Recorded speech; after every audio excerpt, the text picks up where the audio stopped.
Батылдық деген қорқыныштың жоқтығы емес, батылдық қорқынышпен күресу және оны жеңе білу.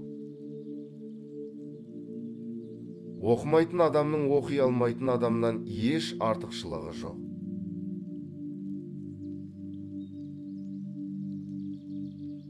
Алға жүрудің құпиясы алғашқы қадамды жасау.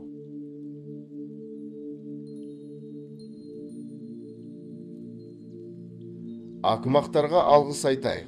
Олар болмағанда басқаларға жетістікке жету қиын болар еді.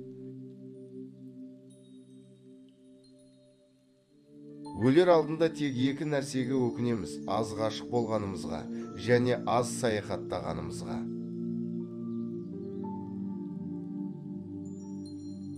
Егер не айтарыңды білмесең, шындықты айт.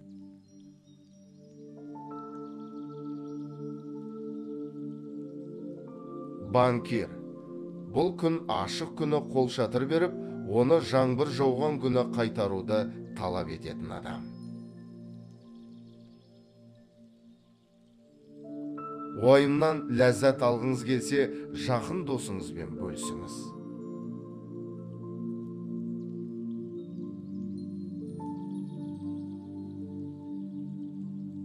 Достық үзілмейді, үзілсе ол достықтың болмағаны.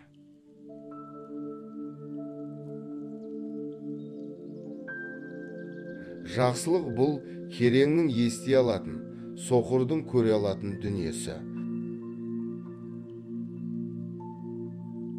14 жасымда менің әкем ақымақ болатын, зорға шыдайтынмын. Жасым 21-ге келгенде әкемнің 7 жыл ішінде қалай ақылды болып кеткеніне таң қалдым.